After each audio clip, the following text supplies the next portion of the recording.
let's talk about debate bros. It's me! Hey boys, let's go! It's me! Everything I said about Biden is true, you fucking idiot! Like, it's Hassan, he just like me! Days before a debate. If you're white, it's Corpus it doesn't make sense. There is no oh no, it's gonna be Destiny in here. The debate bro corner of YouTube is most similar to the overall energy and origins of the all, except instead of long form content that's mostly them ranting, they are still ranting, but usually in response to somebody else's content or on a particular topic.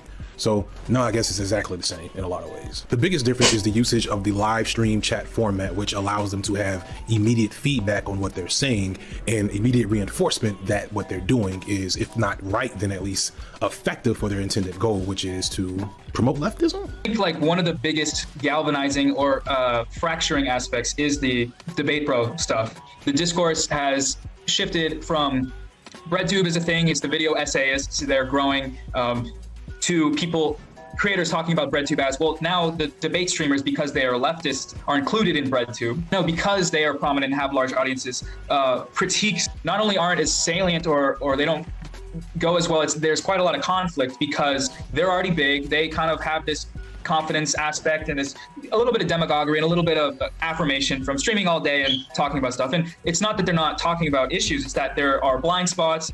This is way too close to my face. That's better. This formula for content is enjoyed by creators of various political ideologies in these stream spaces, mainly because it probably lends itself more to parasocial relationships than other forms of this type of media. But debate bros, as we call them, are unique in that... Untrue. I haven't formed a single parasocial relationship since I've been streaming. I'll have you know, I'm probably one of the least parasocial streamers on the platform. Nobody has ever thought that they were my friend, which is good. Very good. Isn't that right, chat? I love you, Shark. Yes. As your streamer. Do you love me too? Oh, you're subscribed. Yes. Right, daddy? There you go. That's it. That's what I needed. Yeah, I don't know. I think all of this type of content has its place and is very important. Some people just don't care that much for like video essays.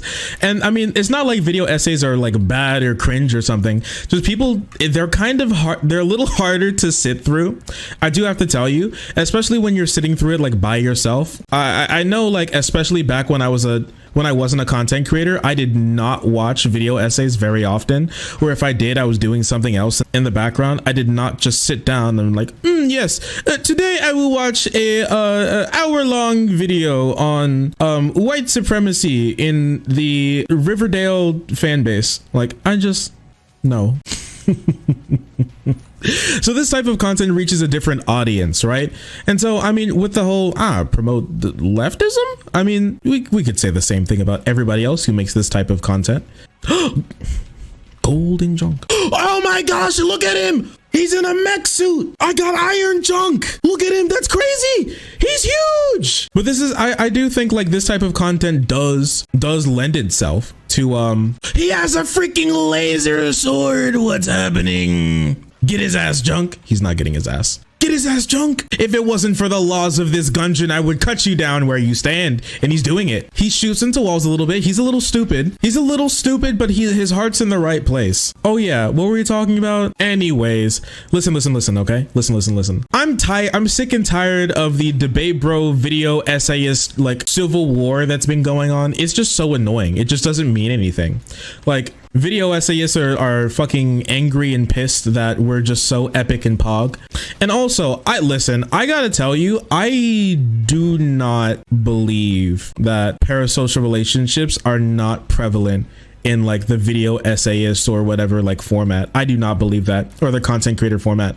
I do not believe that. Because YouTubers are closer to their audience than even like celebrities are. And if you can form a parasocial relationship with like your favorite like singer or actor or something like that, if you can form a parasocial relationship with them and they'll never read anything you type, they'll never see anything that you do, you know everything about them and they know literally nothing about you. At the very least, when you make a YouTube comment on YouTube, if that content creator reads it, they know at least something about you. It may be a little fleeting and it may be like bogged down with all the other stuff that they read, but you are closer to them than a normal celebrity is. So I don't like this thing where we only talk about parasocial relationships as it comes with streams, because I gotta tell you, It is not just streams.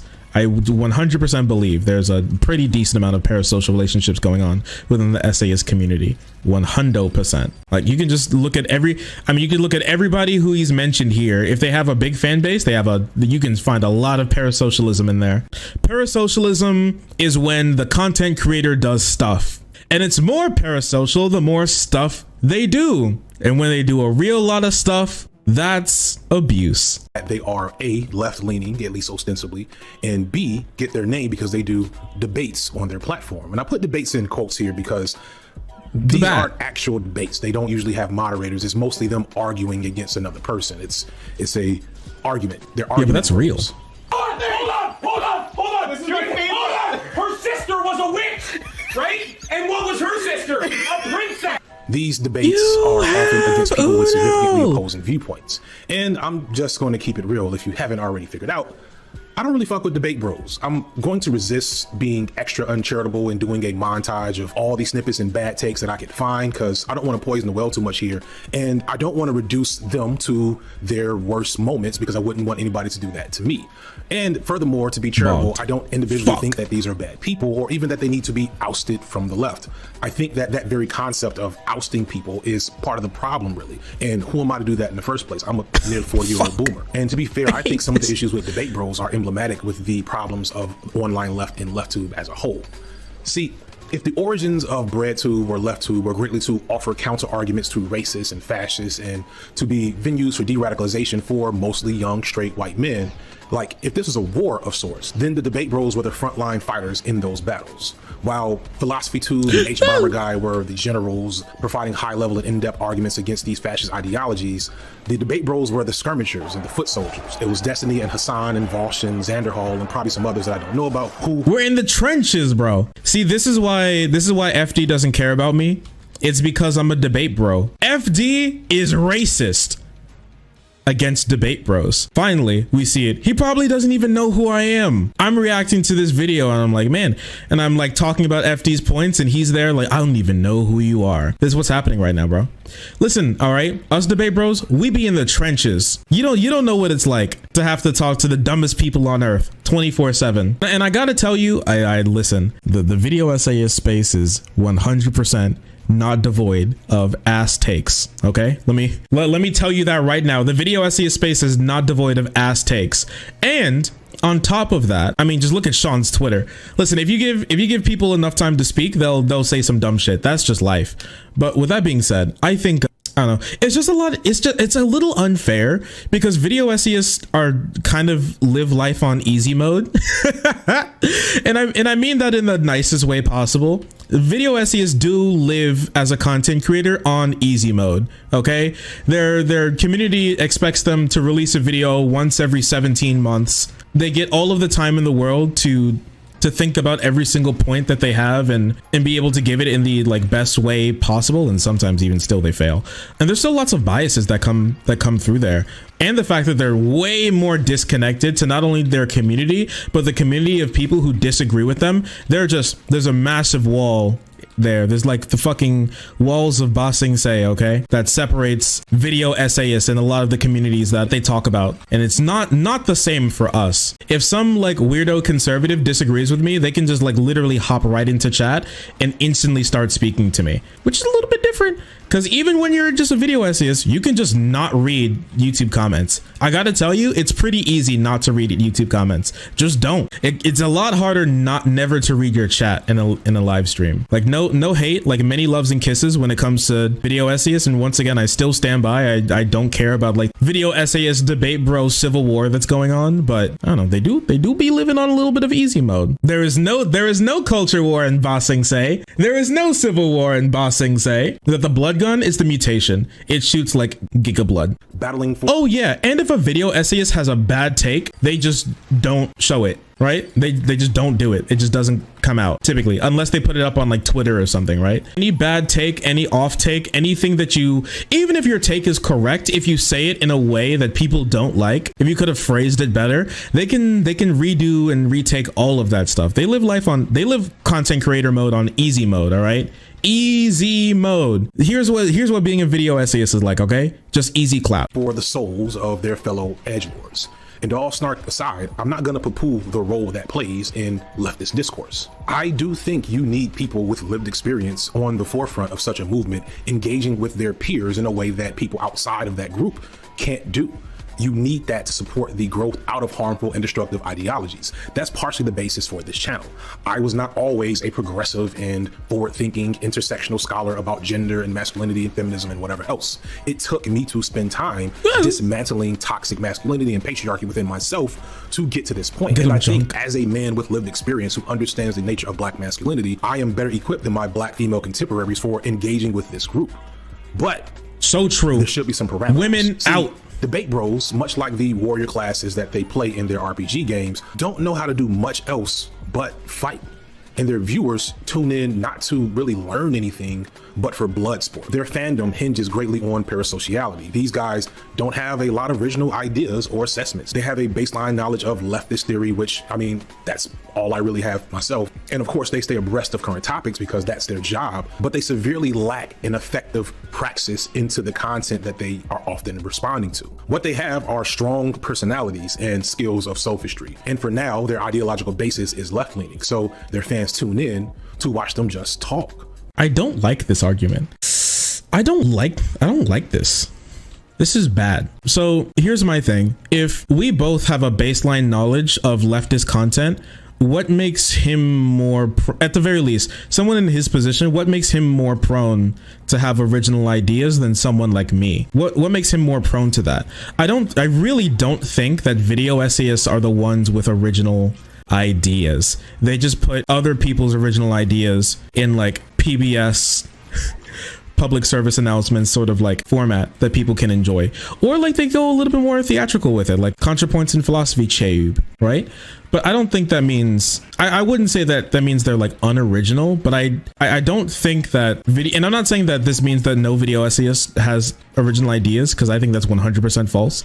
Just like saying that I don't think debate bros or whatever have original ideas. I think that's incredibly false, because I don't know if he's talking about like writing the next Das Kapital or something, or the way you formulate arguments or different perspectives. I think you can have a lot of different perspectives come from this. I really think that the type of people who make this type of content and like consume this type of content are much different than the type of people who are typically going to be consuming a video like this, honestly. I think he's speaking more of like the general aspect of people in the debate community who are literally the loudest, especially since when a principal would consume this sort of content versus video essays, it's like comparing apples to oranges. I do think the comparison's a little wonky in the first place, but I do think there have been a decent amount of political streamers or whatever who have some very interesting takes about the world, because they come from different backgrounds and they're able to talk about that.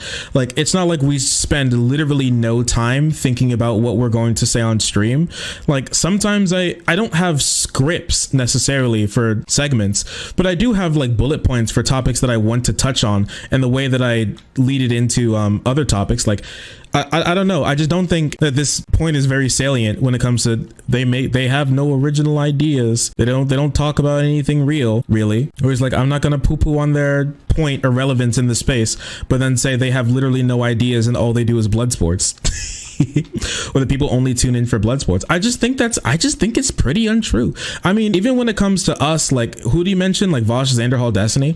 Like, even then, like, some of the most popular videos that they have aren't debates necessarily. And even if they are debates, they're pretty decent debates when it comes to picking someone's brain apart and looking at how they think. And once again, I've already given my take on how important I think some of these debates in the public sphere are. But like, with that being said, I don't know, man. It's just, I think like all they know how to do is fight. Like, we're like filthy barbarians, and the video essayists are like the tea sipping, fine pressed suit generals who make all the real ideas. I don't like that.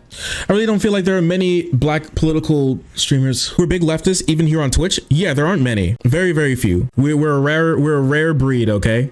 Destiny's most popular video is playing League with Lauren Southern. Is that true? Is that true? Destiny's most popular video? Okay, no? Why are you lying to me? You're banned. Fuck you. Fuck you. I believed it for a second. I could see that. Because like it goes from like the old big debates with Lauren Southern to playing League with Lauren Southern. I can see that. That's cringe to me personally, but you know. And I don't think like every debate has to be one that's moderated. I think like two people can moderate themselves. That, and just because there's a moderator does not make it a real debate, okay? I think like what the person goes into thinking of and how they handle themselves in a debate is more important than whether or not there's a moderator, or even whether or not there's a good moderator. I'm sorry. Some people are just incapable of having a conversation, even if there is a moderator. You've seen it before. Like you're just literally incapable of talking to other human beings. You just can't do it. All right. You just cannot do it. So what are you gonna do? All political streamers know is play video game, debate bro, recite they talking point, eat hot chip, and lie. True. What they have are strong personalities and skills of sophistry. And for now, they're no, and also I think rhetoric and being able to talk to people and engage with people in ways that they understand is really important. I'm sorry, bro. I gotta tell you one thing. I don't think that most of these political video essays are geared towards someone who disagrees with them, or in a way that like someone who disagrees with them would tune into in any way or care about in any way.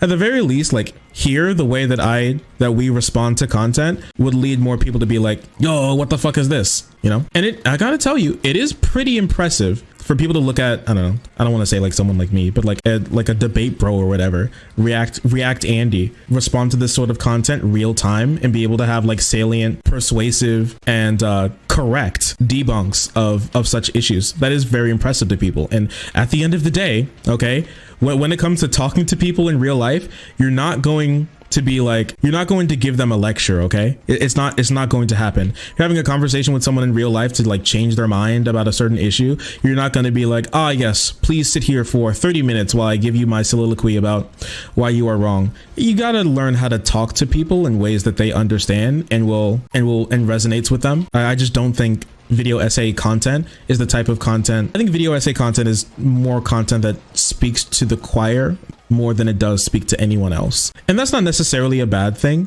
because like bringing the sort of like ideas, talking points, fully like 100% completely fleshed out opinions that hopefully a video essayist brings to the table is important and is very persuasive for a decent amount of people. But I do feel like I find it hard to believe there's going to be like a right winger who's going to be like, let me sit through this hour-long video about like this apparent debunk of my political positions. It's a little harder to do that.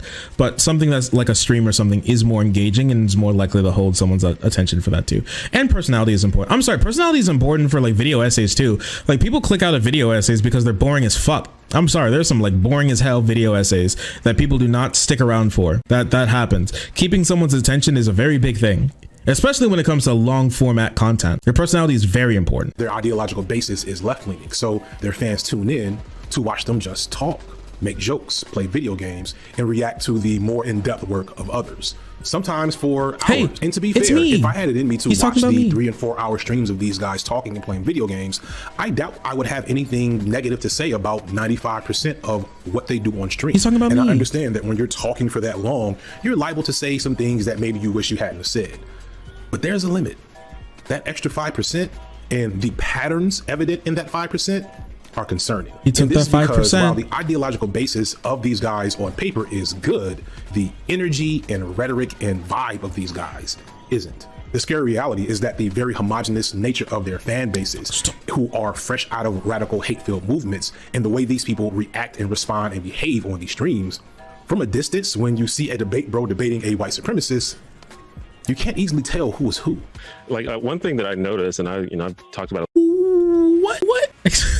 Excuse me? Really? That is a very curious take. That's a very strange take. I must tell you. When a debate bro's debating a white supremacist, you can't tell who is who? Really? What? Like he said he didn't watch these videos, but man, that is, I honestly can't think of something more incorrect. Maybe he's going to flesh it out and talk about this a little bit more, but like, man, I can't think of a debate where that's happened. Can you? Yeah, whenever I debate Rob, you just can't tell. You can't tell what's up. Might be true for like an enlightened centrist. Maybe they, I don't know. I don't want to believe that. I think he's smarter than that to be like, they're both yelling, so they're both the same. I don't think that's true. But yeah, this is all right. Let's hear a little bit like on Twitter and stuff is, you know, I don't want to be like I'm old school or something, but like, you know, back in the early 2010s, there were all the like anti-SJWs and all those people. And a lot of these like white leftists are like indistinguishable from them. Like they talk the same, like. Ooh, I got chills because I'm happy somebody said it.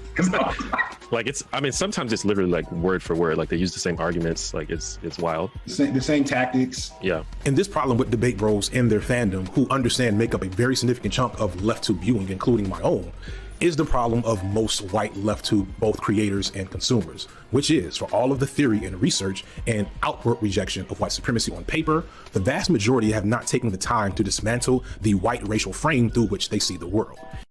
Okay. How they use the same arguments. There are like some issues that I can kind of see that from, but there's a problem with like just about everyone. And I've seen some video essayists do this too. But on this topic necessarily, there are some people who are still like a little bit like dude bro-y, a little edgy, who have like similar talking points on like certain things, especially like more marginal issues, like some beliefs on like trans people. Like one thing, the thing that I can remember that I can point to this would probably be like the kink it pride discourse and the like indecent like sex in public discourse. Like both of those two things, I do feel like the people who are like big detractors of that were using a lot of conservative talking points with that specifically. But other than that, I really don't know what you mean. What does he mean about a white racial frame? I think he's mostly talking about like the white like background that you come from and the way that you analyze and see the world, and like some prejudices that you might have that can lead you to some bad paths, right? That being said, on like the tone and the way we argue, I think honestly arguing kind of like a right winger is a good thing. And here's what I mean by that. Like I do this a lot typically when it comes to the debates, because a lot of conservatives have a very strange end goals. I remember specifically debating that John Doyle fan when it comes to the globo homo and homosexuality and how we need to stop trans people from being, because his main goal was for people to live who they are, and they think that trans people aren't living who they are. So my retort to that would be they are living who they are, and instead of convincing them of his core fundamental position that he wants people to live who they are, I can use his position that already exists and just change the way he gets there. Because I want people to live as who they are.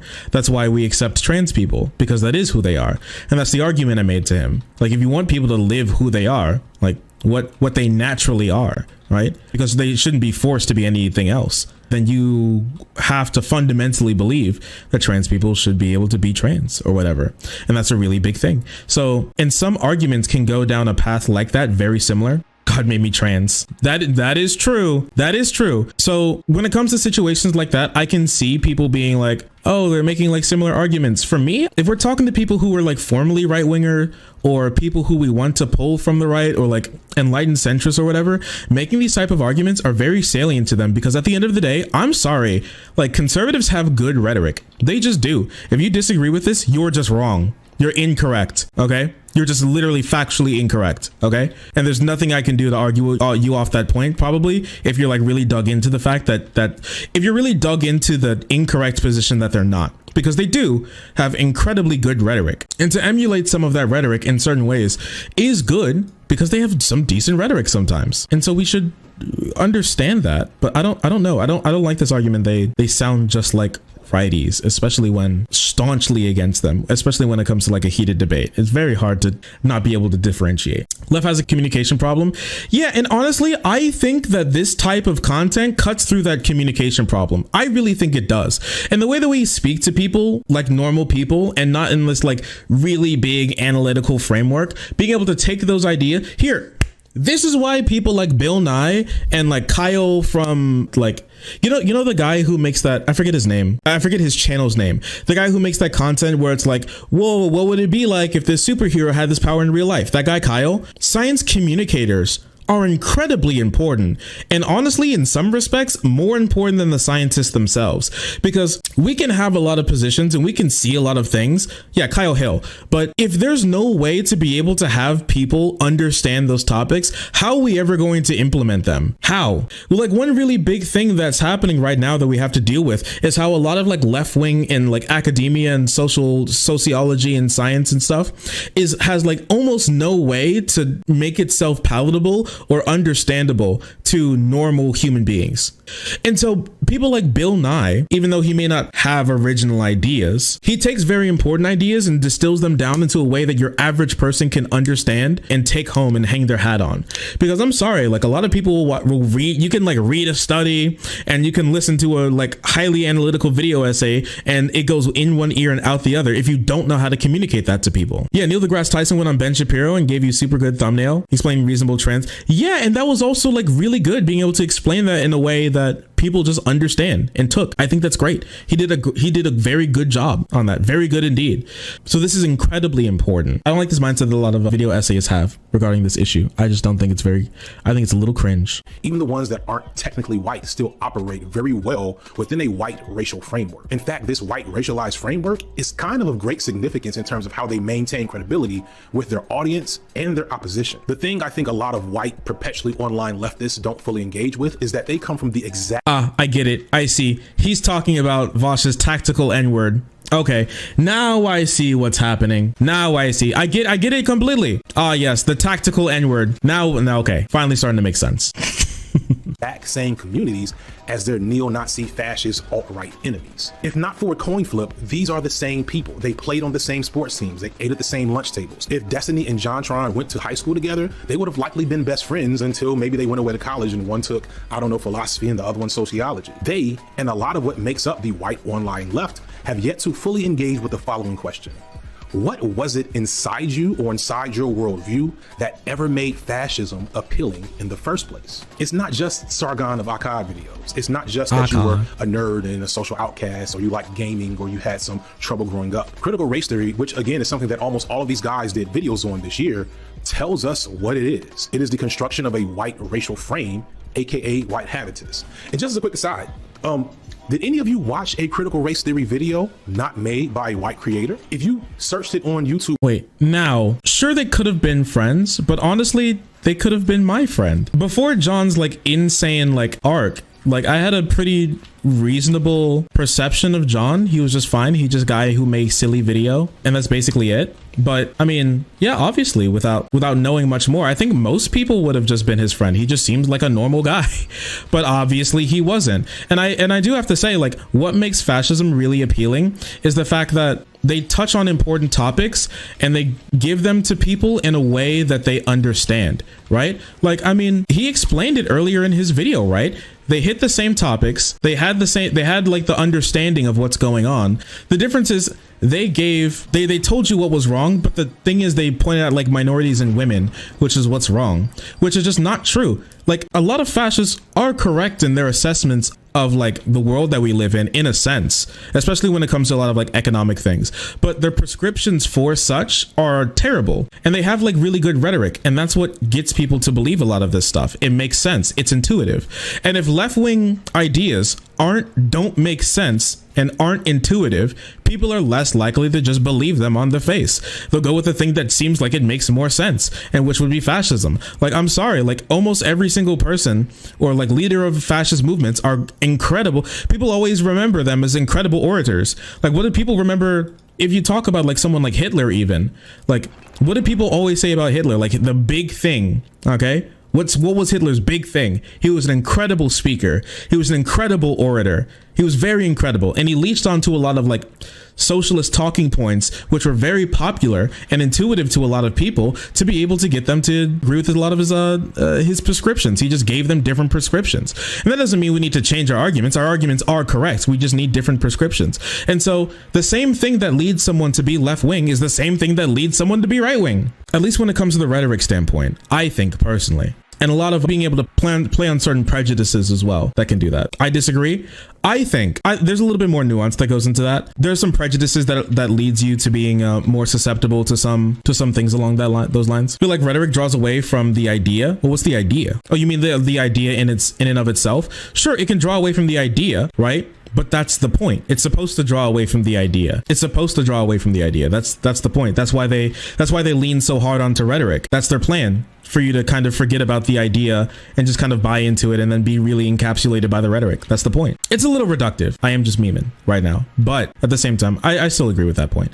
Like a lot of the things that makes people believe this are similar on the right, not the same. And I agree, like there's some people are just not predisposed to believing a lot of this stuff. And that's definitely something that's worth looking into. Like I'm not disagreeing that you shouldn't look into what made you feel that way, right? But you know, that's always important. I feel like the idea needs to be the focus. Yeah, it needs to be. Like I'm not disagreeing with you that it needs to be the focus. I'm just saying that like if he's asking the question, what made you believe that I feel like for most people, that's the real answer. Right now, according to your algorithm, could you even find... Well, because like at the end of the day, right? The difference between fascists is what they want to... My bad. The difference between us and fascists is what they want solutions to the problems, whereas they want to hate and genocide as the answer to societal problems. Yeah. Like, but once again, we're just talking about the solution. We're talking about the solutions that they have. Like we all know Nosballs, they exist because the rhetoric is very good, because the rhetoric is correct in the sense that diagnosing problems, the cure for those problems is what's very wrong.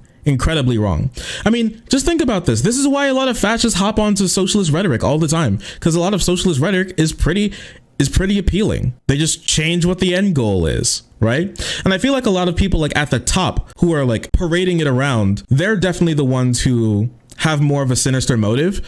But if you ask like a random fascist or whatever, if you ask like what they really like believe or what they want to have happen, like I think most of them would be like, yeah, I want most, you know, obviously there are some exceptions, especially depending on like what type. I don't know if we're using the term fascist loosely or tightly here, but I don't think most people, if you ask them about their political prescriptions and why they believe them, I don't believe you're going to get the answer of them rubbing their hands together and pulling on their curved mustache and saying, I just want there to be bad memes. I just want people to feel pain. Like, I don't think that's the reason why people believe what they do. Typically, they want the world to be good in like some sense, whatever that word good means. But yeah, I think a lot of it is like 100% like smoke and mirrors, right? But yeah, that's just me.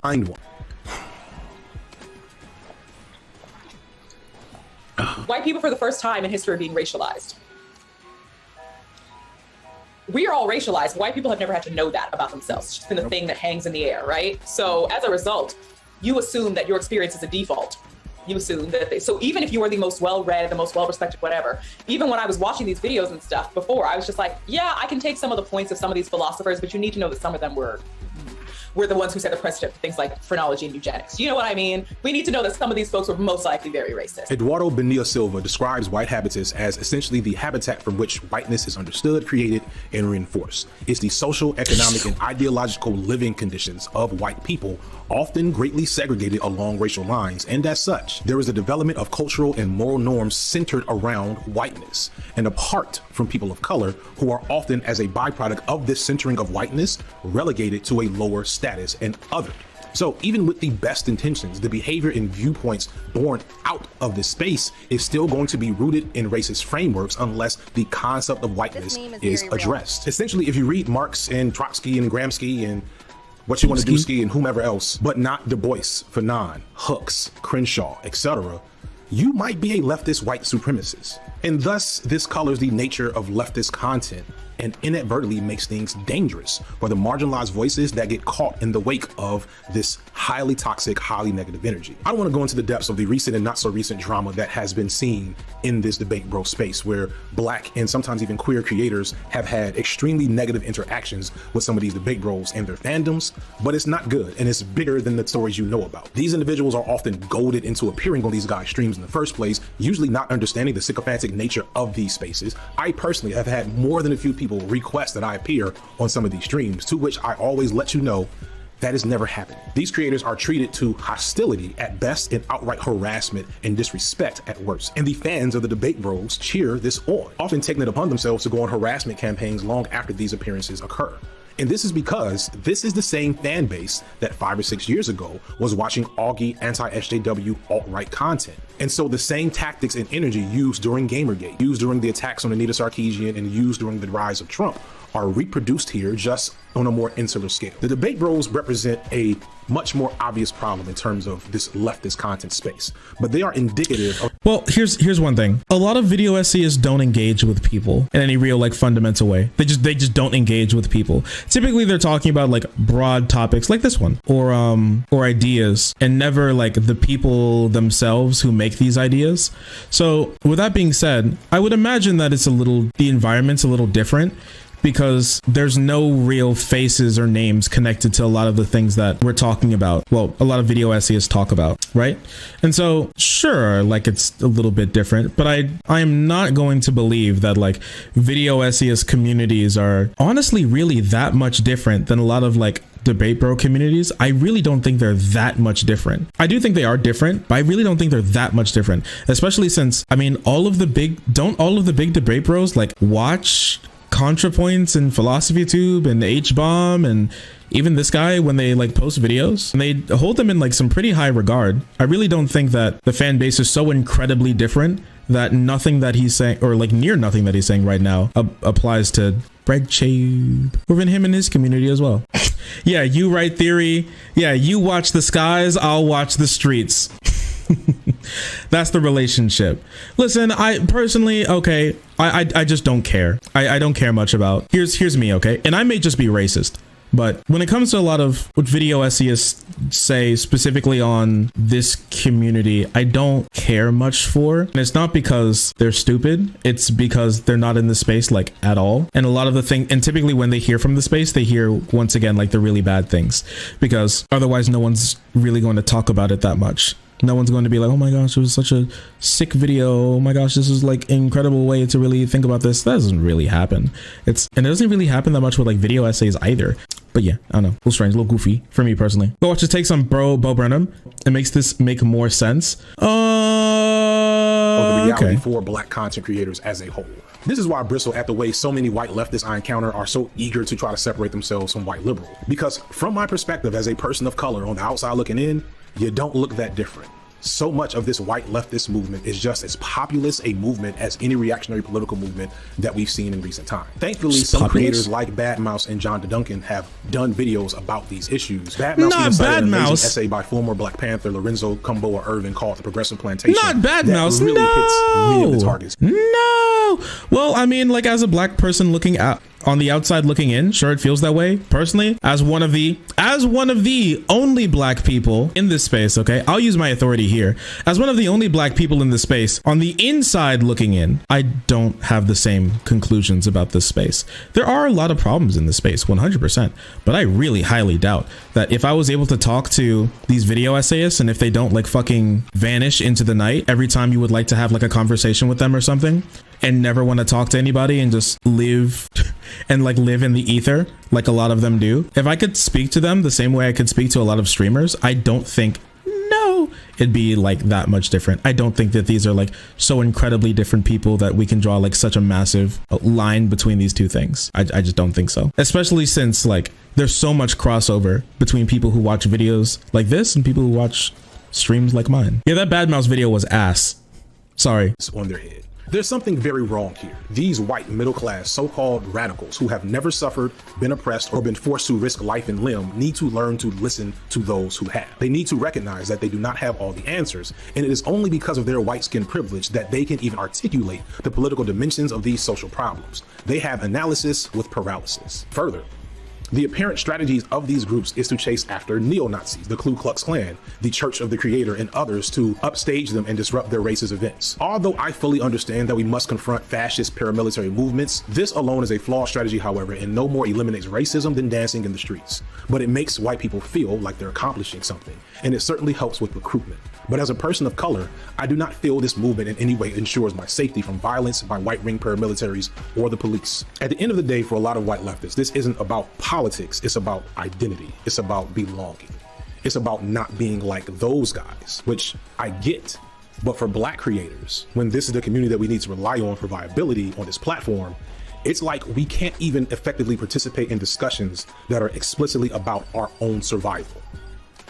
But here's the thing, to throw folks a bone, it's not as bad as to be hopeless. I mean, I got this plaque. Where's my plaque? I got this plaque at the end of the day, right? So, you know, everything's okay. I don't like this.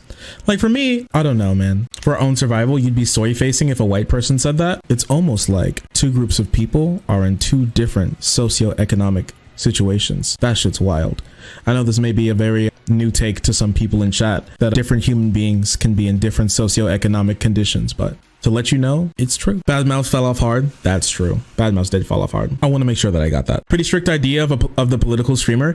Yeah, he has a pretty strict idea of the political streamer. I mean, that's fine. He is a video essayist, but you know, it do be like that sometimes, and that's unfortunate. Let's go back to that Bo Burnham video, which again saw an increase in viewership, or an increase in viewership click rate when I took my black face off the thumbnail. While the click rate on this video went up when I took my black face off, the thing is, the engagement stayed pretty much the same. When they actually saw a black face come on the screen to start talking and heard what I had to say, people did not click away. This is why it's implicit bias. I mean, I'm trying to throw y'all a bone, like, feel me here. What this means is that when actively presented with the conscious opportunity to act upon a racist bias, a lot of white consumers didn't. But that gets us back to the issue I brought up in Bo Burnham. For so many white people, whether they be left-leaning, right-leaning, or ostensibly progressive, those innate biases are deeply rooted, and addressing them effectively often means interrogating she plays Stardew Valley that many white people aren't willing or like a real woman, because it means decentering their perspective, or even ceding their perspective and power to people of color in order to reframe it. But so many white people fear engaging with that effort because white supremacy has conditioned white people to only see racism as a moral issue, which makes it very easy to avoid culpability in participating in a racist system. You know, there's only one innate social fear that is unique to white people in this country, and that's being called or seen as a racist. It's the only accusation that, if it sticks, has real consequences for white people uniquely, and at the same time is not in any way under their control. That's why you hear white people say stuff like, stop playing the race card. Bang! That's the first time I've ever beaten the Lich. I'm pogging to the moon right now, honestly. I'm on a giga high. This is not a good freeze frame. Here, wait 1 second. Did we just witness the first ever time someone beat this game? Yeah, we finally, you know, now I'm finally in the ranks of people like Vosh, you know, who was the first person to ever beat Bloodborne. I was the first person to ever beat Enter the Gungeon. Pretty crazy stuff, if you ask me. Oh, I'm sorry. He was talking about the race card. I'm sorry, bro. Some people do just whip out the race card and then think that that's like kind of it. Especially black conservatives. I'm sorry. I'm keeping up with the race card shit.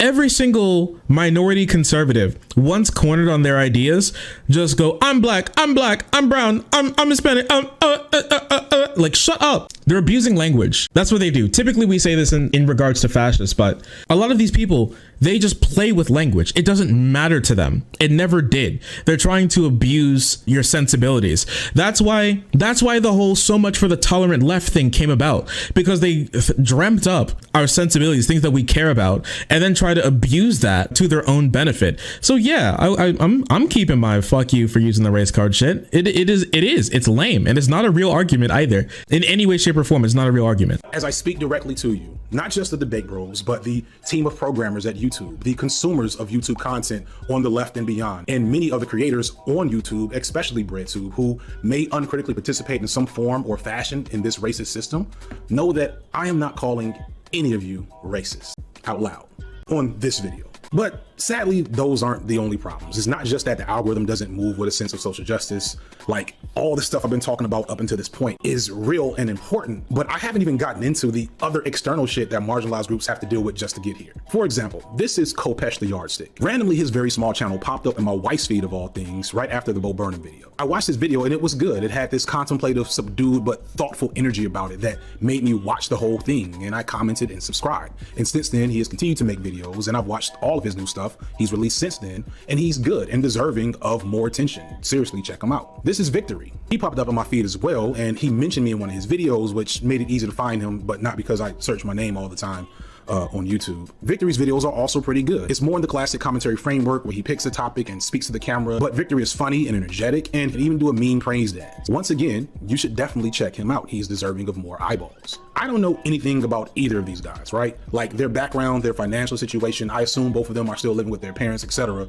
But one thing I'm pretty confident in is that after this signal boost, Kopi's channel is more likely to succeed than Victory, and it's not. I don't know. Here's one thing. Speaking specifically on race, I don't know, like maybe it's just the fact that like a lot of video essayists aren't in any like real community. They don't really like reach out to people too often. They don't talk to people like too often. They do, obviously. I mean, FD brought people in to talk about his videos specifically. That's true.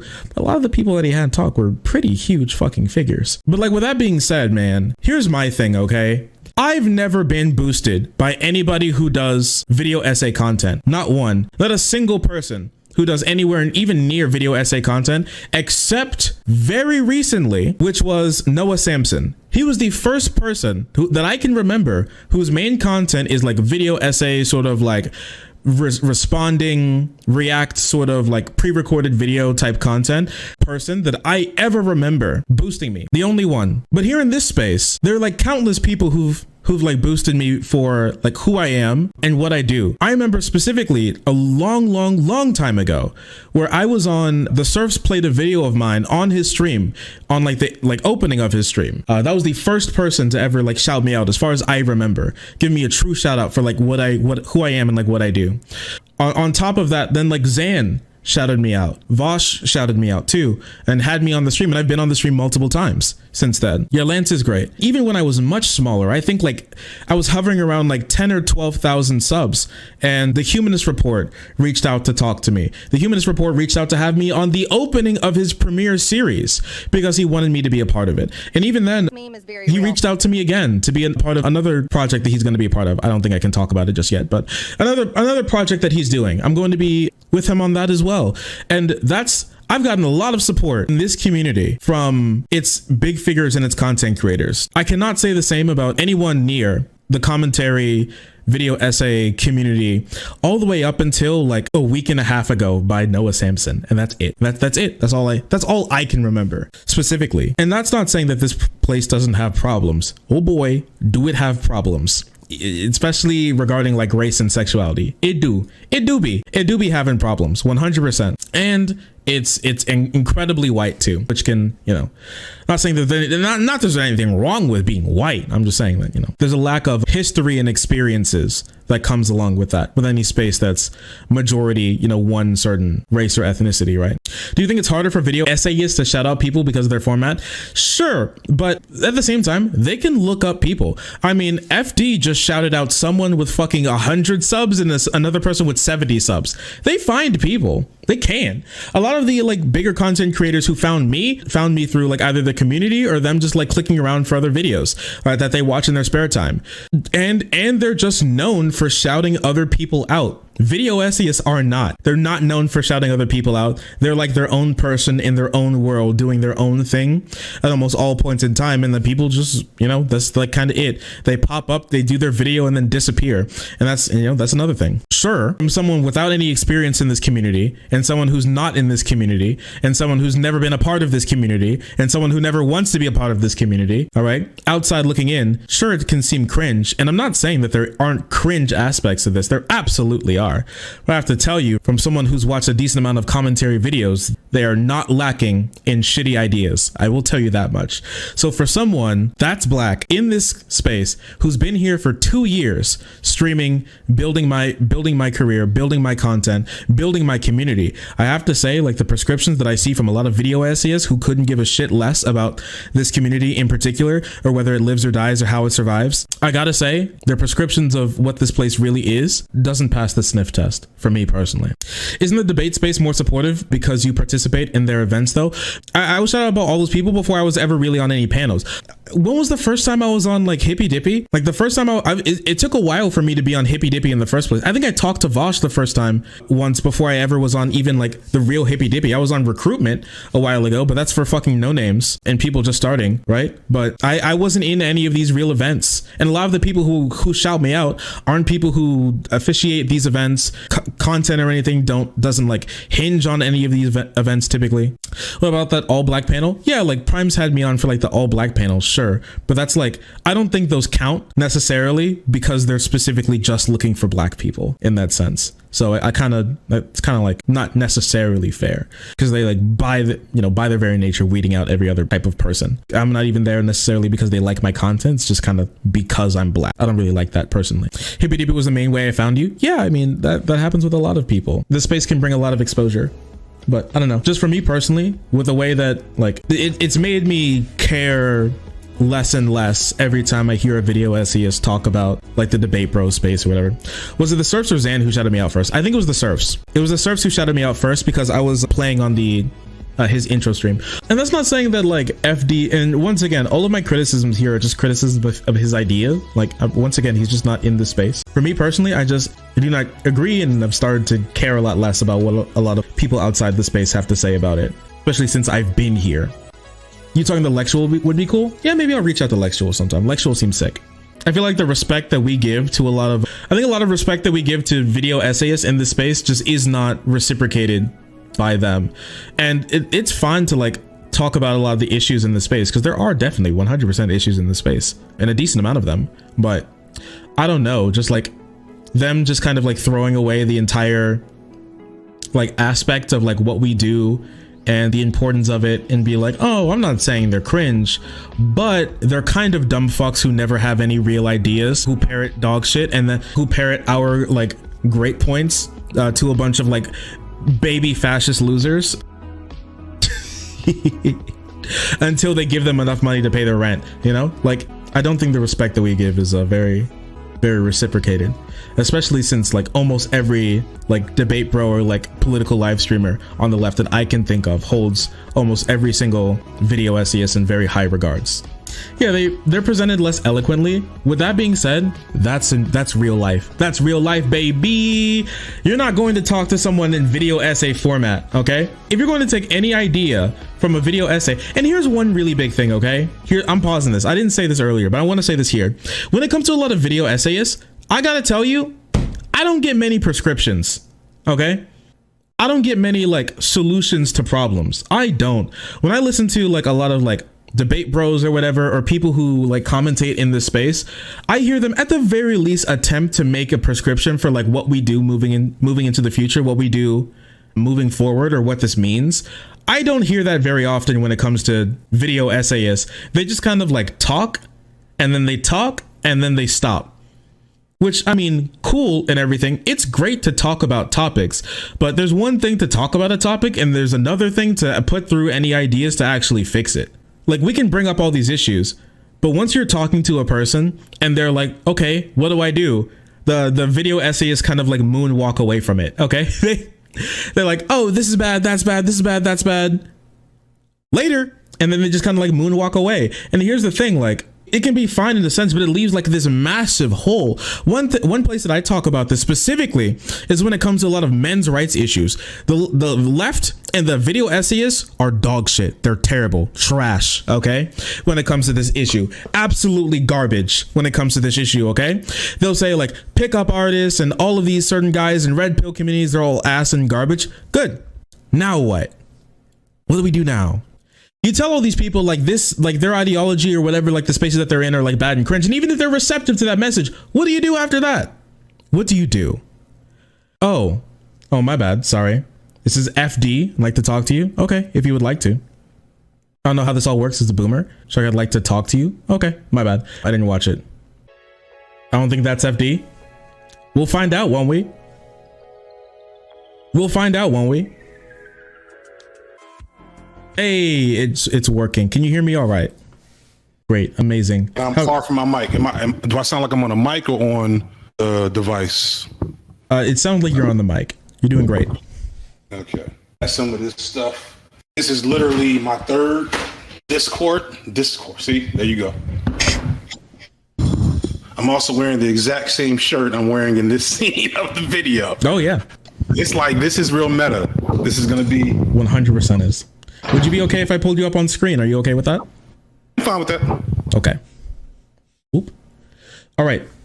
Do you like Metallica? or is that just a shirt?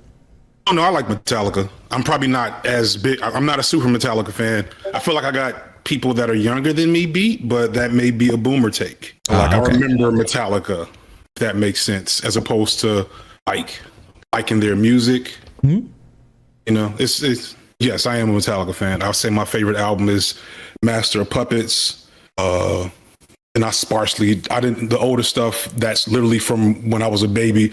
We don't need to talk about Metallica. But yeah, I like Metallica. Well, I want to know a little bit more about you. It's very rare that I get to actually speak to video essayists, so I'd like to enjoy the moment while I have it. Definitely. Well, I caught that. I thought that was disappointing. I'm an open book, and I feel, let me just put out there that I scrolling through, when you do the YouTube, you know, I'm sure the analytics are always in the back of your head, and so I'm scrolling through, and then you did say you name search, so I saw you pop up. I was like, oh man, I recognize this guy. So I watched probably the last chunk, which was the chunk that was about Debate Bros, which I think I'm most overall in terms of the response. And then listening to you, I think I realized where I went wrong on some things. Because I wish you would have been able to see the rest, because I was very I was praising the video. I thought it was very well. So I don't want to make it come off like I was criticizing the entire video. You know, I wouldn't have called in if I felt like this wasn't going to be a safe conversation. I think that's what I wanted to try to do in that last ramble, is that I was like, you know, this dude's responding to it critically, and, you know, not being overly familiar with their content and not feeling very safe in the stream space. I was like, you know, this dude's responding to it critically, which if I was like, you know, I really think that, because I've seen streams about my content and just streams in general before, and I'm like, man, the stream is really, I'm coming from it from a different perspective too, which is something I think I caught as I was listening to some of your critiques, first and foremost, in video essays. Yes. I went on record in some of my videos that I'm an entertainer first, and I think that's important for people to acknowledge when they're making video essay work on YouTube, is that, you know, you can promote as many awesome ideals in your content as possible. Yes. And I want people to do that, but you're still an entertainer. And so, and I'm new, you know, I'm very new. And part of this video was kind of exploring the feelings I had about being very new, and then suddenly kind of lost my train of thought. This is not going to be my sharpest time to be speaking. Oh no, it's all right. Welcome to the Debate Bro sphere. Yeah, this is past my bedtime. I really rolled out of bed and was like, oh man, I should call in. I think this would be a cool thing to do, to kind of like create a cool moment of discourse, learn some things myself, and maybe clarify some things that I failed to bring across. Well, sure. I'd love to hear more from you. I mean, we watched the entire video. What did it take? 2 hours? So it was, it was a long one, and I worked on it for a while. Yeah. But I don't want to dominate. I want to, because I want this to be a discourse. So like, yes, you want to talk about Metallica, you know?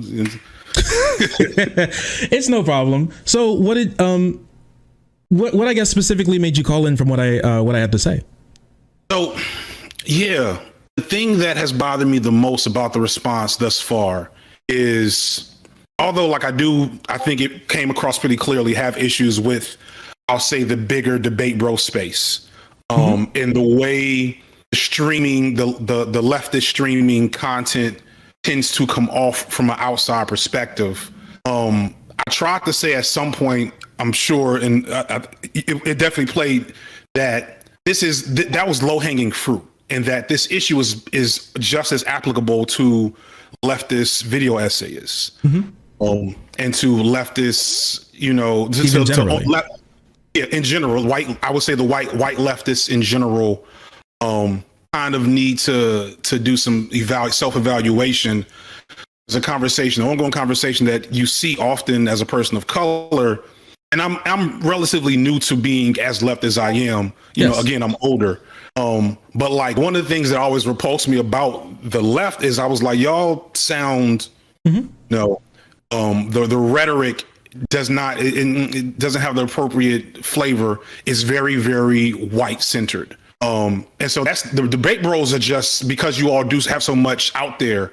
And, you know, because again, I do think that especially for the bigger guys, it's so close in tone and energy to the old skeptic community that made it easy to point out those flaws. But those flaws are indicative of the online left as I perceive it as a whole.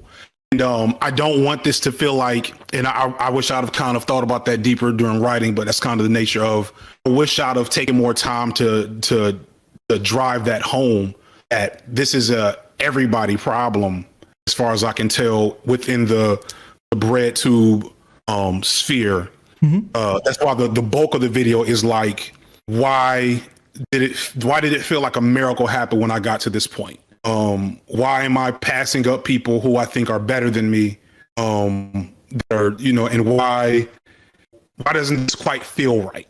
Is where the first impetus for this video started from. Is this doesn't feel like I thought it would feel, and like, why is that? And as I began to like process that out, it was like, oh, because you realize that not by anybody in particular, but by just the nature of being a content creator doing leftist content, you have been tokenized. And what are you going to do about that? And so that question became the answer to that question became this video. Okay. I really appreciate the clarification. Makes a lot of sense. One thing that I thought that was like super interesting, especially as you say, you're like a person from the outside looking in, especially since you view this through a lens, especially when it comes from the Gamergate era and the skeptic sphere era. A lot of people did come from those communities. And while, and actually, if I'm going to be honest with you, I came from that community as well. And in that sense, I used to, I'm not sure if you know their names. I used to watch Bearing. I actually used to watch some, Roaming Millennial, and Roaming Millennial is now Lauren Chen, who is an ethno-nationalist now. And also Sargon of Akkad. I know you mentioned him by name.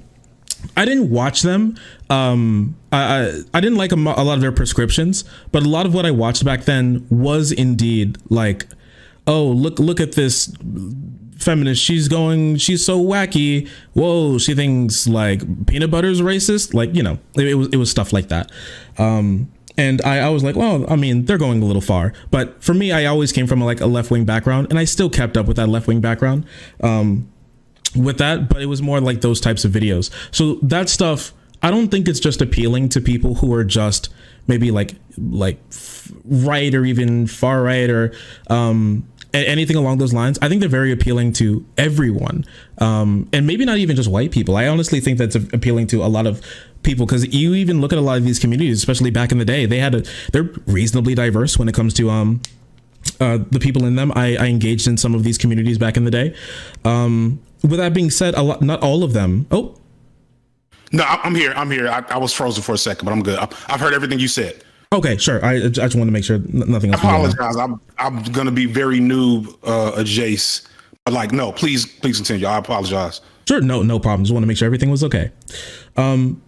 I think one big reason for that is their rhetoric, the way they argue, and you picked up on that, because I believe that the right is very, very good at one thing, and that's rhetoric.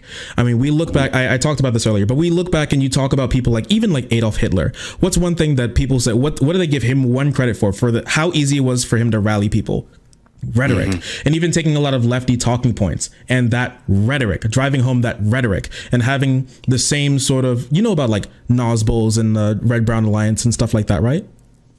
No, that is unfamiliar territory for me. I don't want to front on that. Sure, no, it's kind of like terms I've heard, but like I couldn't speak on those with confidence. Sure, it's kind of like, here, I'll explain it like this. It's like Nazis are far right people who use a lot of leftist talking points, like typically ideas, and sort of like iconography for their own personal gains, because they are for one, they are correct, and they are very persuasive to your average person. But then they take that, and because we both live in the same vein of populism, I think like socialism is even like a populist movement in and of itself, right? It's for the workers, the proletariat, the normal people of the world, the salt of the earth. And fascism wants to appeal to that, but obviously it only works for the upper class, the ruling class, the people who have the money, and everyone else, lives in squalor and gets like thrown to the wolves and are pawns of the people at top. So they use that same rhetoric. I mean, that's why Hitler called his movement the National Socialist Workers' Party. But they go to different aims, right? So me and like a super fascist will agree, man, these big banks are really hurting the country, and the military is doing all of these foreign adventures and hurting all of these people abroad, and we're spending all of these like resources abroad when we can't even help the people here. We'll agree on all of those issues, but at the very end, what we do about such issues, that's where we really change. And I feel like a lot of people, like me, myself, I picked up on this. I think a lot of other bread tubers have picked up on this, especially in the debate space, especially if you've come from those communities. You're used to that argumentation and that rhetoric, and it's very persuasive. I think so personally. And you may agree, you may disagree. That's fine. But with that being said, I do believe that's what you may be hearing, is that rhetoric, that same style of argumentation being used by us and other people in this space, but for different ends. And that's what it may feel like. And I'm not saying even that sometimes we don't have like right-wing talking points. I mean, there's a lot of drama in this space that I know you're not privy to, and yeah, I know you're blessed for not knowing about it. But with that being said, there have been people who use that rhetoric once again to have right-wing talking points, and that's a problem. But I really think what you're mainly picking up on there would be that the same rhetoric, because they were using our rhetoric to begin with. So I tend to agree with that. So I did not touch the skeptics per se, but I kind of chronicled in the video. I was there early. I think the meme is I was there for the old magic. With Nostalgia Critic, Angry Video Game Nerd, and the earliest YouTube space, but immediately caught on to what the energy of the skeptic community. I was like, oh no, not y'all. And it's because of what you just said. And so like I agree with the whole of I think what you just said, which is that right-wing, right-leaning, figures, historical and contemporary, are excellent sophists and orators, and they speak well, and they have a certain flair to getting across arguments. I don't know if that in isolation is a bad thing, but what is concerning, and what I picked up on even as a young man, is there's I think maybe a bell curve of where that comes from. Oh, black people talking about the bell curve. Oh no. Right, well, yeah, I'm also a researcher, so I know what a bell curve in general before it became racist, but that's a whole conversation. So yeah, so there's a bell curve, and so on one end of that bell curve is just people who are skilled orators seeking out certain ends to politically, ideologically, philosophically. But within that bell curve, I'm not sure where it lies, and I'm not sure the amounts within the debate bro sphere. There's a lot of ego, and I think Noah referred to a demagoguery, where you can build an audience, a career, and what happens is that the goal of what that's supposed to be can kind of get twisted and like minimized and lost, and people are challenged in ways that, or not even challenged, and people get out of their comfort zone. When things need to, when certain conversations are had, and it's like, ooh, this sounds really familiar, but not, it's just missing the. Wait. Why not do that? No. Oh, shit, no. My bad. All right, shit. Here, 1 second. I have to kind of delete the stream now. Give me 1 second. I'm so sorry, dude. Let me go through an anecdote. This is a personal anecdote. Yes. So in 2016, Bernie came to Rise. I was skeptical, but I was also in a so, but I was open because like the other option was Hillary Clinton, right? So it's like, all right, okay, this is some cool stuff. But like when I would get the people I would hear most about from Bernie Sanders were white people, were white leftists, socialists, et cetera, et cetera. And the way they advocated for him sounded exactly the same as if a white person was going to advocate for a a conservative would advocate for a Republican. This meme is very real. The Democrats are all really racist. Bernie Sanders marched with Martin Luther King. Like I kept hearing that. They kept bringing up that Bernie Sanders marched with Martin Luther King in the 60s, which is nice and all. But it wasn't very like, in the 1960s, the Democrats were Republicans, right? Before the Nixon Southern strategy. So I was like, all right, but what's the specifics? And like the specifics were still good. But I, skeptical. And when he started losing in certain spaces, and you may have noticed this, I'm not sure your age, but if you were like politically inclined, then you would hear the refrain of that's because there are low information black voters in North Carolina, South Carolina, Yes, like bigotry of low expectations, people being like the only reason they don't want to vote for Bernie is because they're just not educated enough type thing. I remember that. So like a lot of that kind of primed my ear for essentially the vibe check. And, I come from a more radical black, and I grew up in a Pan-African, not community, like a commune. I grew up very normal, but like my aunts and uncles were all very involved in like ground level activism in Chicago. Like that was a family tradition. So I've always been very wary of certain types of, call them get out liberals. So when I heard that, I was like, oh, this is just get out liberal stuff. The people that, they're useful in that they're not going to murder me in the street. But if I get murdered in the street, they're going to riot in my neighborhood and not their own neighborhood. And so that's where a lot of that's like the couching of when you bring up the Nazbo talking points. My concern is that I feel like it doesn't contain itself just to talking points. It spills out into movement. It spills out into regard. And it spills out into how are these conversations being done? Are people moving, in private? How is action taking place? And I don't think all those things are arbitrarily bad. I think they're mostly good.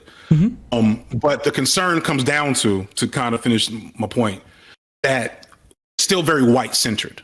It's still white centered in a non-critical way. It's still white centered in a way that white is a perfectly normal, benign thing. There's no historical or sociological problem with adhering to a white racial framework. And that's just not true. And I need that from any white person that's going to consider themselves an ally or progressive or anti-racist. You have to be a white traitor. You have to be an accomplice. If you're not, like, I'm not going to fight you or, this meme is very real. Battle you or do debate stuff. But I am going to point that out. And I'm going to say this is why your space is lacking in color and diversity, because a lot of people, well, not everybody, a lot of people will pick up on this energy and they will, quietly slide to the back and then eventually out the door. And I feel like that's been happening in general on YouTube because of the algorithm. But also in terms of, like, at least with this debate bro section, that is just a general problem on the left from my perspective. Sure. One thing at the beginning when you were talking, you brought up something sort of like the streamers being like bullheaded, especially if they're getting cornered. Is that right?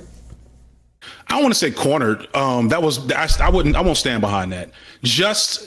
I agree. Well, I actually agree. And we actually have a term for this in this space. We call it streamer brain. And this happens a lot. And we actually, and thankfully, we've been criticizing other content creators for it. And I try and stay away from it, especially when I'm in debates. It's when you may not know exactly a talking point that some weird righty brought up, or you may be a little out of, like, the debate like kind of went a little out of your depth, or you're not too sure about something. So instead of like backing up, being like, whoa, like, give me a second, let me look this up, or give me a second, let me fact check, give me a second, let me like change gears a little bit. You just kind of like blow right through it, and you go, I don't care, fuck this, fuck you, and then you go big streamer brain, and you think and you go, I'm not going to be wrong on this, I'm not going to accept that I'm incorrect on this issue, and so you just like plow through it, because for one thing, once again, like you pulled up, this is our job. Like for me, I'm full-time, I'm a full-time content creator, this is my job.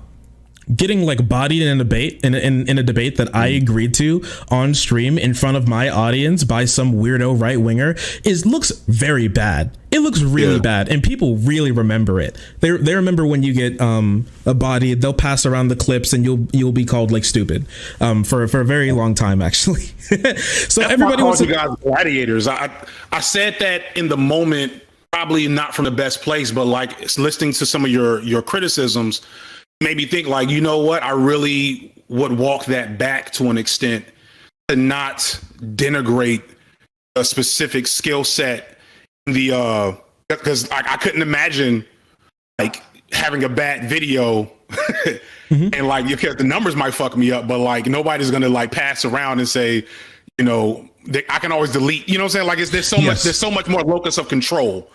And like I get how the absence of that creates more opportunities for streamer brain and fuckery.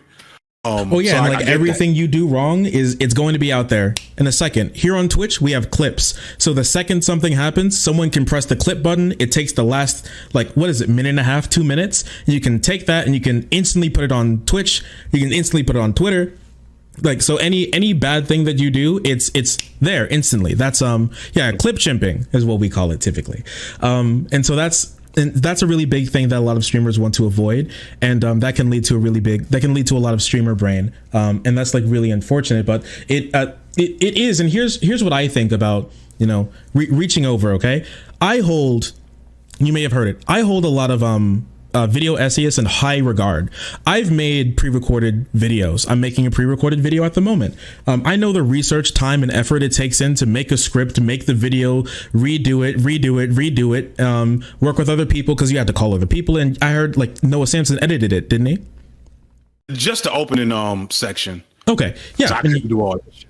Yeah, and he worked on that. You had other people. It's a big effort. All right. And don't even get me started on like a philosophy tube or ContraPoints video. You have to make like an entire set for a Netflix special, basically, with all that sort of stuff. And so I hold, and a lot of us hold, a lot of video essayists in very high regard, because we appreciate what you guys do. And a lot of us in this community, we love what you guys do. That's why we watch your videos. We think they're very important. And you guys do great work. And I think it reaches out to a very specific audience that my content kind of just in and of itself from stream can't reach. Like your video, your tone, the way you structure your content, I may not be able to reach a lot of those people in the way that I am. I'm a lot more dude broy. I'm a lot more like gamery. I come from that content. You know, I was born on the internet. That's why I say the N-word.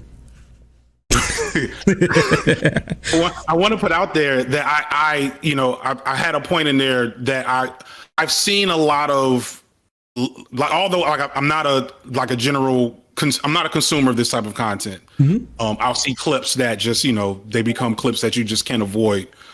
But I agree that I don't think that the solution is to like denigrate you guys' role in discourse and, you know, criticism to be like not important. Mm-hmm. and not like relevant to progressive movement, leftist movements, whatever. Yeah, because I love criticism of this space. I love it. I criticize this space all the time. Like, once again, I was like one of the only black people in this space. I got to tell you, there are problems here a lot, in BreadTube specifically. I remember when I started posting on BreadTube, the subreddit, I think it's now a little bit defunct. Also, it's kind of like captured by a bunch of like really insane people. So I stay away from that space now. But it was blindingly white, incredibly white. You very rarely saw like a woman. You very rarely saw a person of color there. And that was a really big thing that they were talking about. It was like white people talking to other white people about how white the space was. And so what do you got to do about that? That's exactly my point. Yeah. Like, it's bigger than the debate bro space. It is intrinsic to the problem of communities and discourse. And one of the things, like, bigger than just being leftist in terms of the political, is for me, so I'm 39. Mm-hmm. there are not that many people my age on YouTube doing what I'm doing. I constantly feel out of place and insecure about my ability to do this well. You know, whether or not I'm like, you know, completely missing certain things because of generational divides. How often do I sound? Because I'm a former teacher, so I'm like, I don't want to be condescending to people that are my peers that are much younger than me. You know what I'm saying? So I say all that to say, I don't think I plan on being on YouTube for a super long time. At least making video essays. But for me, the frustrating thing is the reason why I started making essays, and I touched on this earlier in the video, is I did not see Black creators on the platform doing much of anything within the video essay analysis, commentary space. And I'm kind of losing my train of thought. You said something that basically triggered me trying to say one of my ultimate goals is to literally create a wave in the algorithm that pulls as many other Black creators with me. Like because that's really what happened. Like, in fact, I wish somebody commented this, and I felt it during the production process, but didn't really put it on camera. But I don't think of I think my video, if I was to imagine the best way that my video can ever be seen historically, it would be marking the end of the white breadtube era. Because if you look at this year, we have me, Khadijah Mbow, Shan Spear, who is not like an explicitly political creator. I mentioned Yara Zaid, for Harriet, who's been here for a while, but has, you know, really rocketed up in terms of followers and you know, views. Like, I think it's already happening. More than any criticism of like debate bros, the thing was kind of like letting it be known to whomever who considers himself progressive and anti-racist and leftist, if you have not taken the effort to recognize this wave and engage with it and support it, what are you really doing? And that will mean for some, maybe a change in persona or tone, which is fine. It may not go over well with everyone, but like, that's just the reality of change. That's what I've had to do personally. I actually kind of think, and I wanted to touch on it a little bit, because your videos reach a certain demographic, like I said, reach a certain demographic I can't reach. And I also think my videos or my content reaches a demographic that yours may not be able to, or like ContraPoints or H-Bomb or all those other people. I don't think people would be as engaged in a certain way. I also, you said that we're kind of like gladiators, which I kind of agree with. Like, we joke and we're like, yeah, the video essayists are in their ivory towers and we're the ones fighting in the trenches. Like, but in a sense, I really fucked up with that point. I heard you critique that, and I was like, fuck, he got me. Exactly what you called it. It was some pure ivory tower shit, and I'm in academia, and I stay critiquing ivory tower shit. Yeah, I completely got sucked into that mind frame when it was time for me to not do that. So, you know, I completely agree with you. Yeah, it happens all the time. And listen, we're just people at the end of the day making content. I know exactly that feeling once you finish a video. A video's never done. Like, people say, the video's done. The video's never done, ever. You can always look back at it, change something, change it over again. That always happens. Feel like you should have said something differently. But I do agree with that in a sense. Probably not in the way that it was a little bit more degrading, but in the sense that shady.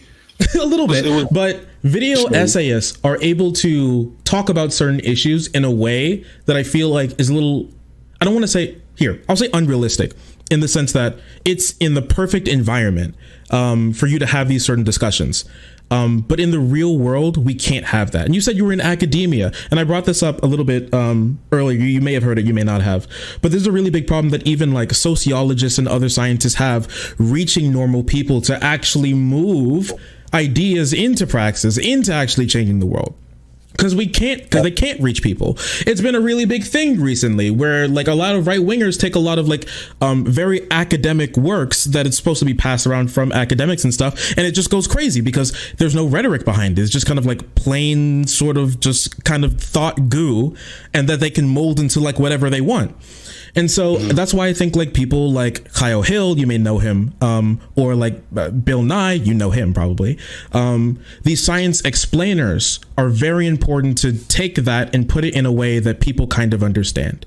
And it kind of rubbed me a little bit of the wrong way when you said that we don't have original ideas, because one thing that's really big is that taking these ideas and putting them in a way that people understand is really good. And I think a lot of our big ideas come from in the way that we move these thoughts into praxis, into the real world, into getting them into people's hands, into people arguing for their own humanity. Because you can talk to any other content creator who's done this in this space, that people feel more emboldened because it sucks. And this is a topic for another video entirely about the fact that you have to argue for your own humanity. Here in America, black people have had to argue for their own humanity the entire time. Trans people argue for their own humanity. Women argue for their own humanity. Queer people argue for their own humanity. We don't like it, but that's the fact of the world. There are people who just think that, we're subhuman or fucking whatever.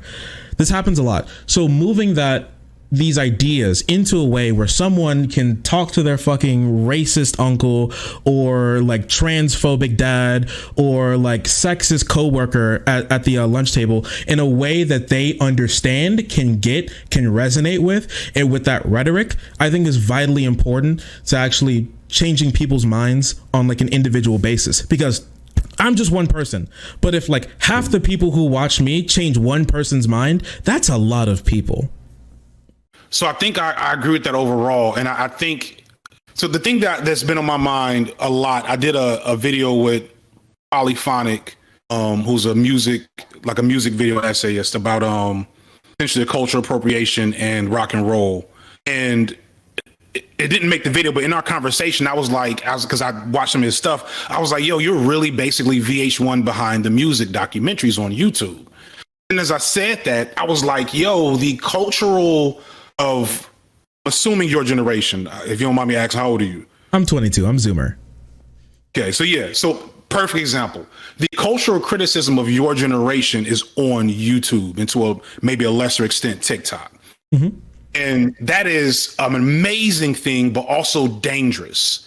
In that when I was 22, I could only get like true like cultural criticism about music history and art history and history and shit from MTV, VH1. I've made multiple jokes that TikTok is MTV for Zoomers. Mm-hmm. Also, if you didn't know, TikTok passed YouTube in I think viewership. Actually, that's why you see YouTube pushing a lot of clips, because they see TikTok taking a lot of their space. Yeah, and that's an interesting future thing to think about as well. It may get older. Maybe that's why I'm successful. But what I'm trying to get at is, so on one end, having that there for everybody to connect to is amazing, because I remember VH1 Behind the Music series. I remember MTV, This Is My Life as a Blank. It didn't always do the best job of explaining those things. It was still definitely white centered and white focused and excluded a lot of people. And we're also talking about the fucking 90s. So like, the 90s learned a lot in the last 20 years. I hope not as much as possible. We probably could have. Still, that's like super important, because that stuff shaped the way I saw the world. And anything that about me that had to change first had to maneuver around some of those touchstone moments. Oh, like VH1, I don't even know if that exists anymore. MTV, nobody watches it, except for us, etc. So your generation, this may be a boomer take, but I feel like your generation is getting your cultural texture from this type of content. So that means it's super important for everybody to be at the table, for people to be essentially on their best behavior and not repeating certain bad habits that we got from MTV and VH1. Mm-hmm. In your space, you all are the vanguard. We're going to take away gladiators. You all are the vanguard of that, right? You all get to say this was good with these flaws, this was bad for these reasons. But because it's, I guess, such a pressure cooker, because it's stream brain, and I think a lot of you all are doing this 3 and 4 times a week, it's very easy, I think, for everything you just said still, when that slip up happens, fall right back into white supremacist framework of dominating a conversation, dominating the individual in front of me, because it is a contest of sorts. And it's scary because, you know, I didn't know who John Tron or Destiny, who either of them were for that debate. I knew who they were afterward. Yes. And I remember like talking to students and them being so sad. Like, why did John Tron do this? Like, it was wild. So like that moment is super important for Destiny to have done that debate and to have shown the problem with John Tron's rhetoric. Well, yeah, I've heard people talk about that as well, as wildly successful in like uncovering like what was under there. Right. But for Destiny to talk about, I mean, was it Destiny that talked about shooting rioters? And yeah, he has the infamous clip, like, you know, mow down dipshit protesters. Yeah, and that resonates though. Like that becomes like, we only remember the "I have a dream" speech. You know what I'm saying? Like those moments are like those moments are yikes enough that it's a wrap. You know what I'm saying? And everybody needs to sit back and say, hey, how do we not end up here again? You know what I'm saying? And so that's the only, if I'm talking about my personal perspective, because I'm also like, I'm a former edgelord. You know what I'm saying? I watched anime. I hung out on fucking, what was the white supremacist 4chan? thing? Arguing with people. No, not 4chan. I'm too old for 4chan. Oh. Stormfront. Stormfront? Stormfront. Yes. But back in the day. Oh my gosh. So like, I understand this discourse completely. I was good for a Facebook takedown debate, you know, whatever, what is really just me and some other guy, you know, trying to show who's the smartest and don't care anything about the people we're talking about, which is why I'm trying to be critical of it now, because I wish I was in the same headspace a lot of you all are when I was in my 20s. You know what I'm saying? And it's like when I see people in this space making the same mistakes, adopting the same regressive rhetoric and behavior, I feel like, can we talk about that? Can we like really dig into how that happens? You know what I'm saying?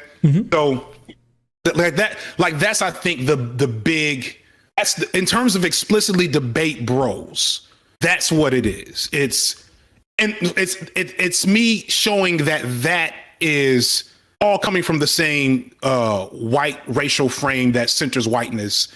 And when, you know, it's like when you get streamer brain, like you're not going to call other people, you're not going to revert to white supremacist talking points because that's completely unnatural to you. You know what I'm saying? Sure. I may not revert to white supremacist talking points, but I could definitely revert to bigoted talking points, especially when it comes to like queer people, immigrants, all that sort of stuff.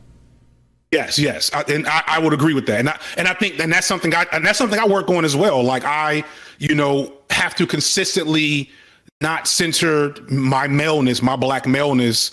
I'm in constantly discourse with that because I know the problem. I don't feel like when I at least hear of we're talking about repeated violations in this particular way, that tells me that those are people who are not constantly in discourse with that problem. Yeah, 100%. I mean, one thing that I guess I got like a big taste of recently, and I don't know, maybe I've just been sitting in my room for a really long time, making content or what, but the outside world is pretty hecked up. Like, what your just general public, thinks and believes and how like ignorant they can be a lot of the times. I'm like, wow. I remember I hung out with some of my, some friends a little while ago who went to go play Dance Dance Revolution. That was fun. What wasn't fun was some of the slurs that I heard. Sometimes just like casual slurs. Sometimes I remember a friend's, I don't want to give out any specifics or anything. Like a friend's family member, used they're just talking about someone. We're talking about past dates and whatever. And there was one of my friends had like a relation with a non-binary person. And they were like, what?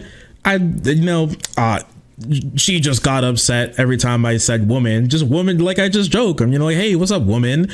And they're like, can you please not call me woman? Can I my pronouns are they, them. And they're like, what the fuck is happening? And then their family member was, oh, was she and then they used like the T slur. And I was like, this isn't great, but yeah, I know, right? But the thing is, I don't even think he knew what that word meant. Yeah, I feel you a lot on that pain. Yeah, I'm sorry, I cut you off, bro. I was co-signing you though. Like, yeah, I feel you on that.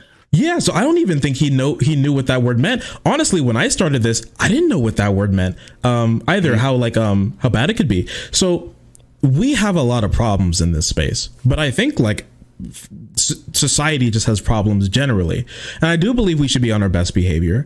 But looking at the space after being in this space for so long, I've seen so many people try really hard. And now for me, I come from a very I don't know if it's like spawns from me being Christian specifically or like my family or how I've been raised, but I'm an extremely empathetic person. That's a really big thing that a lot of people say they get from my content is like I give off big empathy vibes.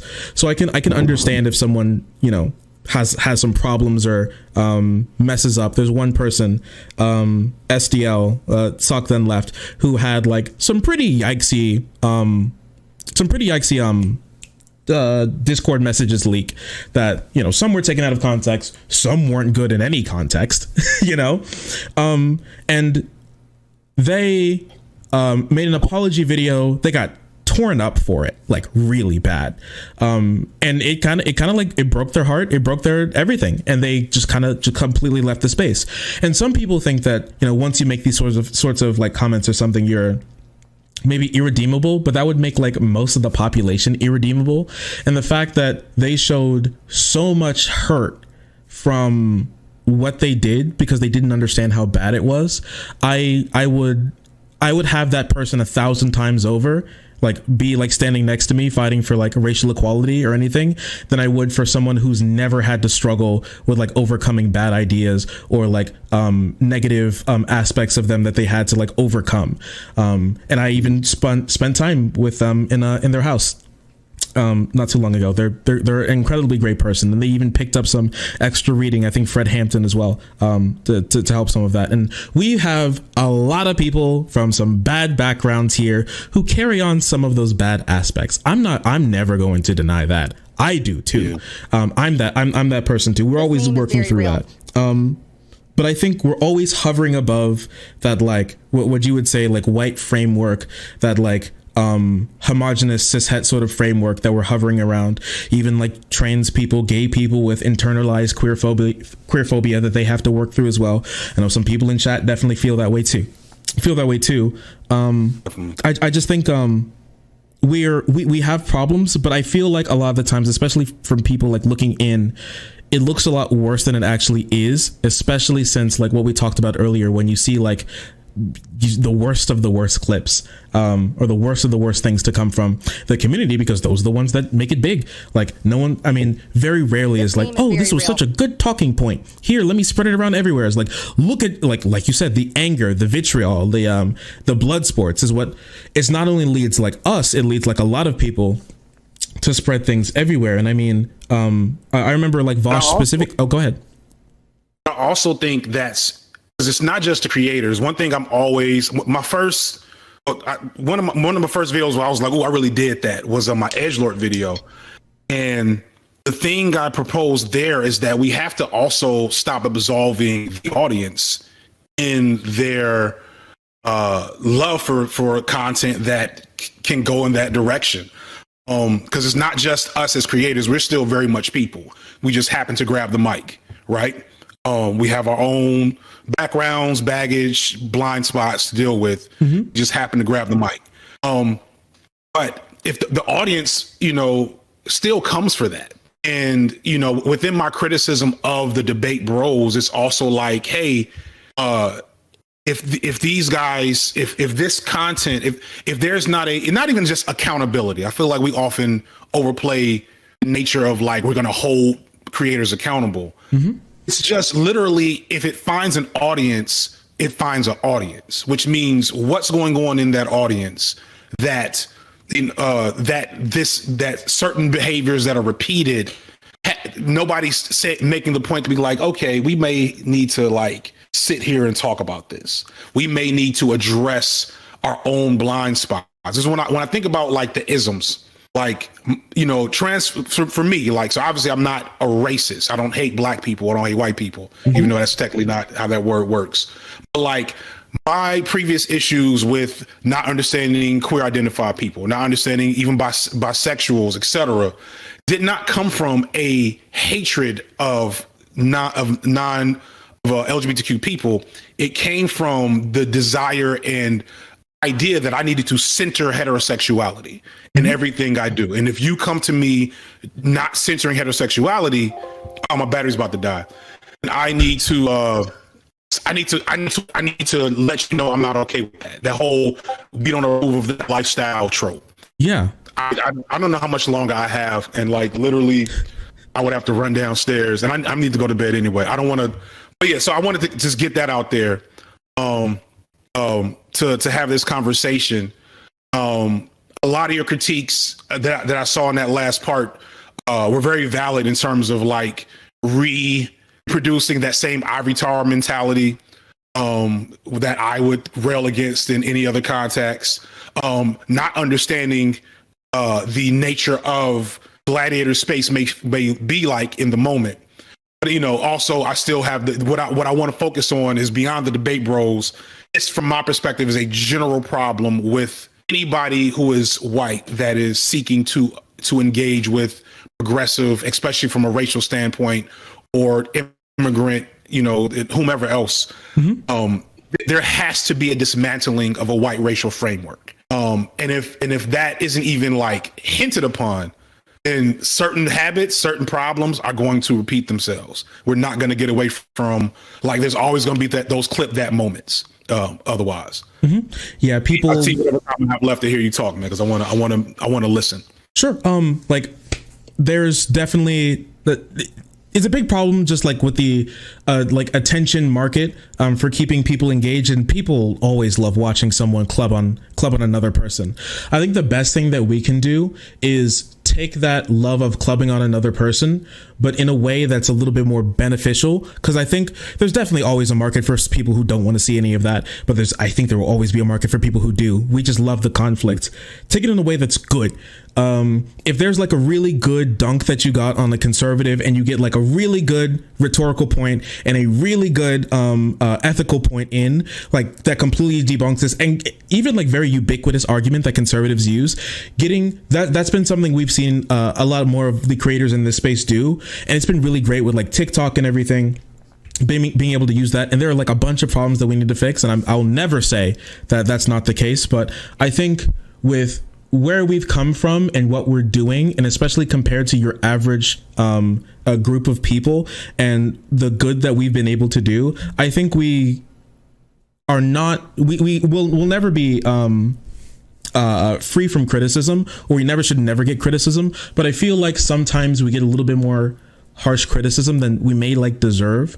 There's been a lot of people saying that a lot of what we do is completely useless.